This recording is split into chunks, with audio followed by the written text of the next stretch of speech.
The following is a highlight reel from Dr. Wolfula's Halloween Die-In-TARY video commentary track up on Patreon now, available at $3 silver supporters and above. If you'd like to watch the full 90-minute commentary, click the link in the description, pledge to the channel on Patreon, and you'll get access to this commentary and other perks. In the meantime, enjoy this highlight reel. Greetings, I'm your host, Dr. Wolfula, with a special Die-In-TARY commentary track for Patreon supporters at the Die-In Theater. Tonight's feature film is John Carpenter's Halloween. I'm in the mood to watch it, and I might as well grace you fine folks with my commentary track while I'm at it. I've been busy working on October 2019, but I realize I need to give my patrons a nice exclusive reward to show my thanks for your patience and support. If you're watching this on YouTube, this is just a highlight reel, so support the Patreon if you want the full-length commentary. Now, this is both a video commentary and a downloadable audio commentary track, so I'm going to count down from 3 to 1, and when you hear the beep, press play on your own copy of the film. 3, 2, 1, beep!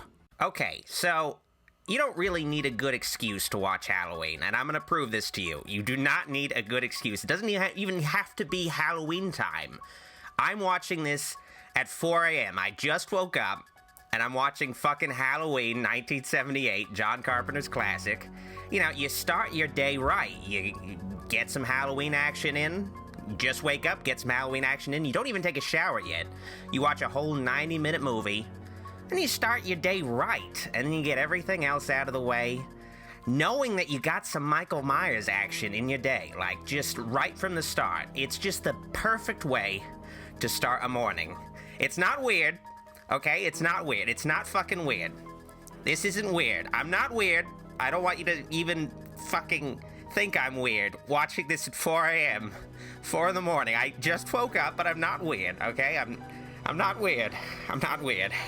Debra Hill actually, you know, co-wrote the franchise, and she's kind of an unsung hero of the franchise. Not enough people really give her credit, unfortunately.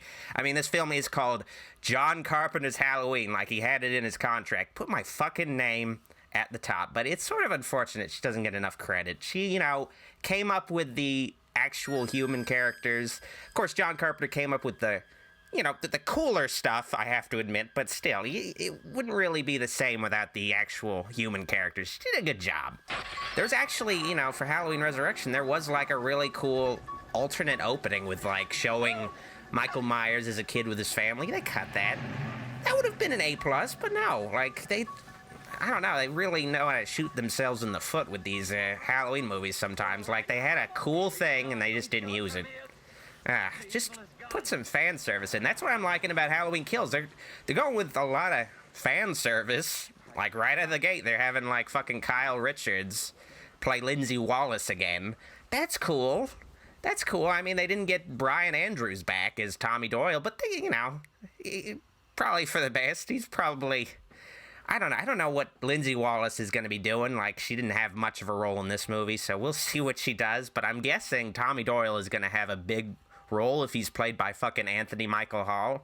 I'm looking forward to that. He's a good actor. He's kind of unsung as an actor. He could have used some more... he's kind of a weirdo. He is kind of a weirdo. I've seen him in person. Anthony Michael Hall is a weirdo. Like, they didn't show the Myers house at all in Halloween 2018, so I'm guessing they're going to show that in the sequels, because they wouldn't have any reason to not show it unless they wanted to save it for something cool. So they're going to probably make a new one or use the old one. I'm hoping they actually figure out a way to use the old one. Might be a little difficult. I think maybe they moved the house in a spot that doesn't really work all that well.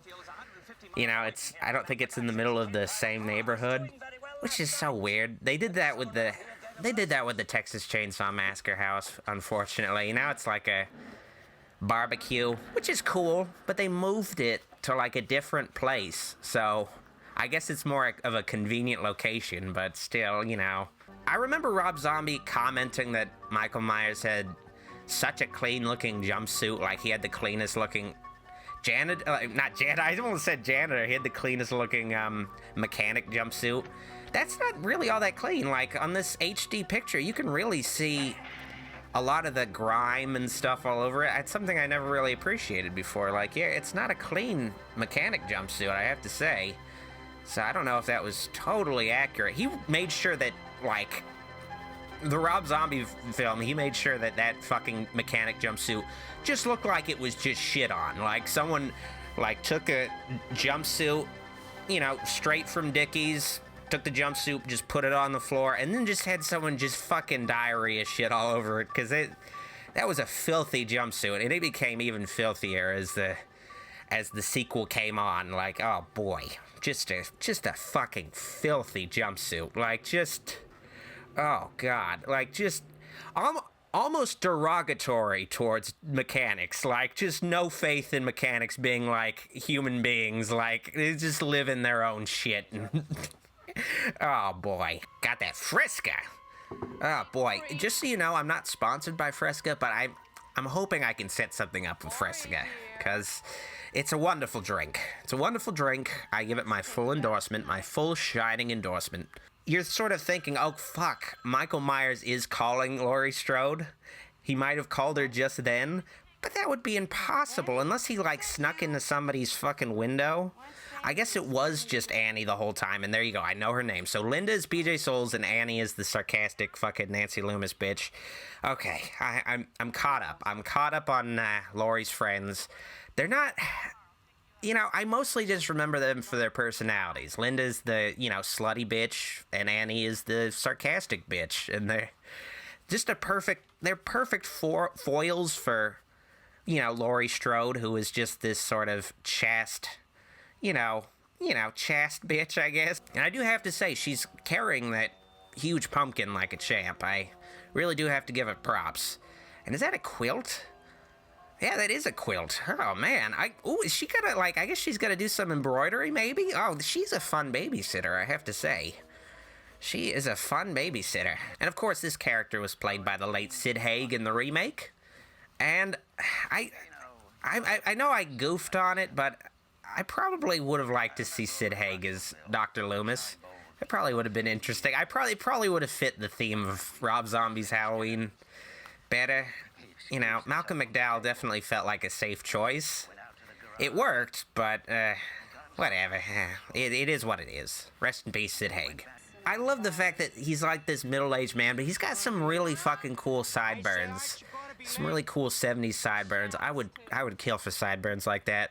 Unfortunately, I'm all sideburns. Like, my whole fucking body is sideburns, so it's hard to really, make it work. But, maybe I could shave my face and just leave just 2 sideburns where they should be. But I think it would really fuck with my brand.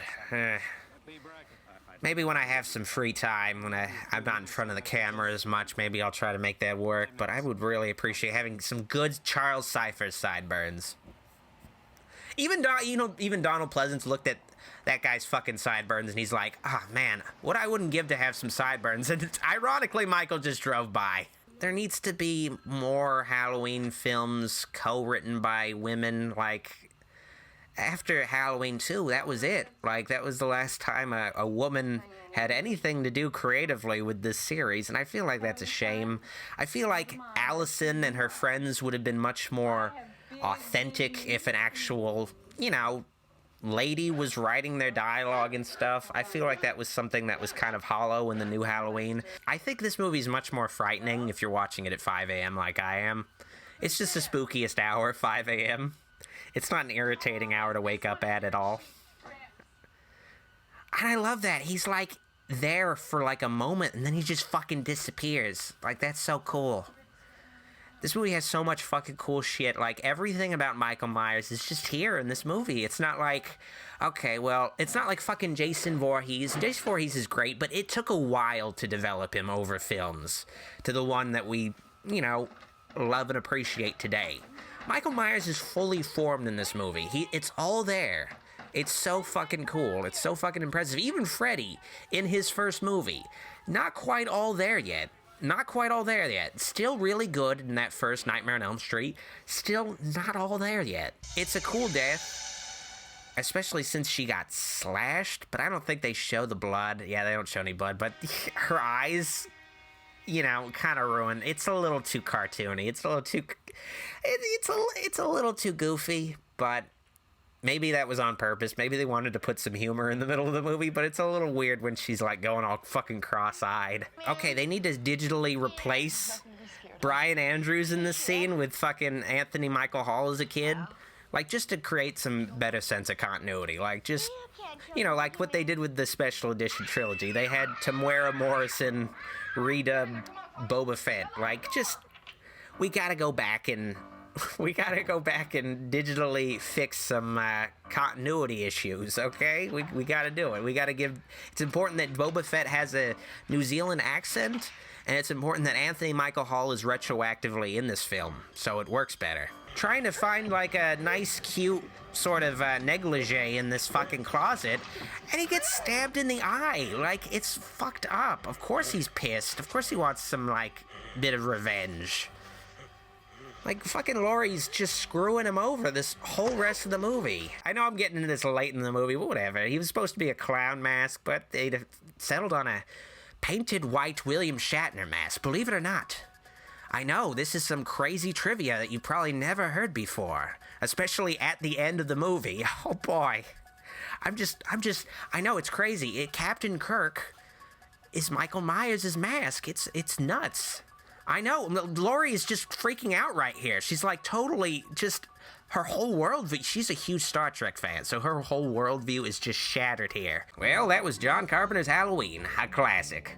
Hopefully you enjoyed this DIE-IN-TARY, and I realize that sounds a lot like diarrhea now that I think about it, and I'll give you folks some more in the future. Maybe even commentaries on some more Halloween films. If you're watching the highlight on YouTube, like it, but if you loved it, subscribe for more and click the bell icon to keep track of future uploads and streams. Follow me on social media on Facebook, Instagram, and Twitter at Dr. Wolfula, and finally, support the channel on Patreon if you want this full commentary track. I've been your host, Dr. Wolfula, signing out. See you all when October finally begins.